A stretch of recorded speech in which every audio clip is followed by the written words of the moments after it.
Među gradovima koji se najčešće nađu na vrhu liste najzagađenijih u Bosni i Hercegovini je i Banja Luka.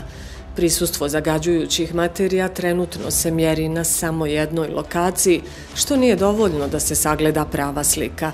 Kvalitet zraka varira i uslijed vremenskih prilika, strujanja vjetra i temperature. Problem je posebno izražen tokom jeseni i zime. Kada je u pitanju Banja Luka, danas imamo tu jedinstvenu priliku kada duva sjeverac pa nam očisti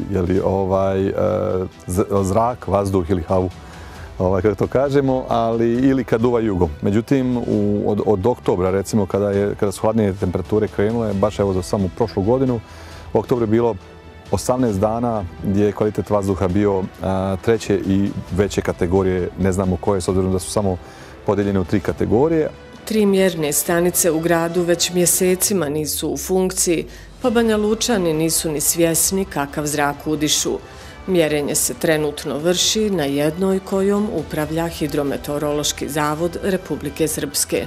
Do sada smo objavljivali koncentracije, znači satne koncentracije, a sada pravimo indeks kvaliteta vazduha. To je jedan alat koji, odnosno način predstavljanja podataka građanima na jedan praktičniji i jednostavniji način, da građani odmah imaju informaciju da li je vazduh zagađen. Ne vrši se na dodatnim lokacijama, tako da je veoma teško govoriti o tačnom kvalitetu vazduha u samom gradu, jer lokacija koja se nalazi se u naselju Lazarevo, koja je udaljena od centra grada i svakako jedna lokacija ne može reprezentovati u potpunosti stanje zagađenja na području grada.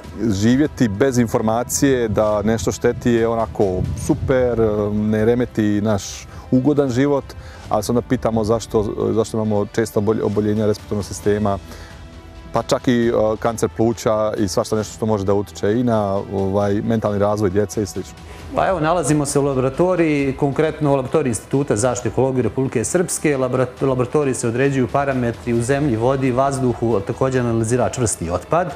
Ovdje se konkretno radi o mikrotalasnoj plazmi, atomskom emisionom spektrofotometru, a znači to je uređaj kojim određujemo teške metale u svim parametrima životne sredine. Konkretno ovdje možemo u vazduhu. Filteri koji se prikupe na terenu ovdje se pripreme i odštavaju direktno na uređaju. Zagađen zrak uz druge nepovoljne faktore uzrokuje ozbiljne zdravstvene probleme. Hronična opstruktivna bolest pluća treći je vodeći uzrok smrti u svijetu. A što se tiče čestica čađi koje su uglavnom prisutne iz motornih vozila, ali i iz dimnjaka kućnih gdje se loži ugalj ili tradicionalno drvo, te čestice čađe zavisno od svoje veličine prodiru sve dublje u pluća prilikom normalnog disanja. Vrlo je teško pričati koliki je broj oboljelih. Bolesnici sa respiratornim tegobama ne idu rado doktoru. Oni se vrlo često samo inicijativno liječe, pa znate od one priče prekuvano mlijeko, gušćija mast, med i sve ostalo što smo mi skloni. Kada govorimo o česticama, PM10, PM2,5, odnosno česticama veličine do 2,5 mikrometra i veličine do 10, što su sitnije, to su opasnije za zdravlje ljudi, naročito PM1 i sve ispod PM2. Te čestice nose na sebi različite zagađujuće, različite komponente, kao što su recimo teški metali, različite organske materije i neke od tih komponenti su kancerogene i iz tog aspekta su vrlo važne za proučavanje s aspekta zaštite ljudskog zdravlja. Osnovni problem je veliki broj individualnih kotlovnica i ložišta na ugalj, pelet, drva i ko zna šta. Čak 2/3 stambenih objekata nije u sistemu gradske toplane.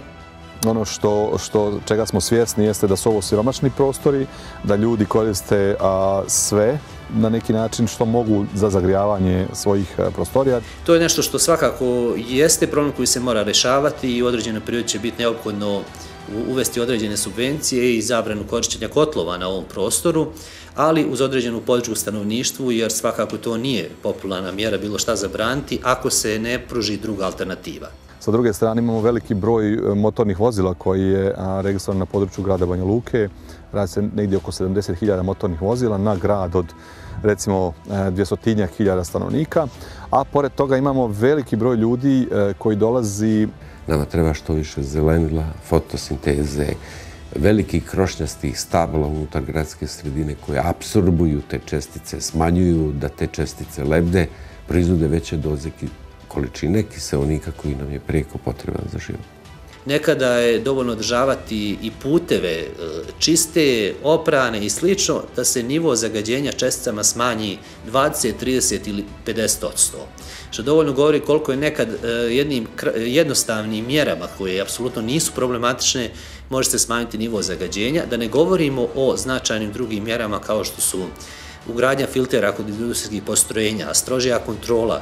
Niko ne može očekivati da se problem zagađenja riješi za 24 časa i u svakom slučaju odgovornost je na nama svima. Jeste veliki problem, jeste dugoročno rješavanje u pitanju, ali ako nismo svjesni šta udišemo, ne možemo ni reagovati.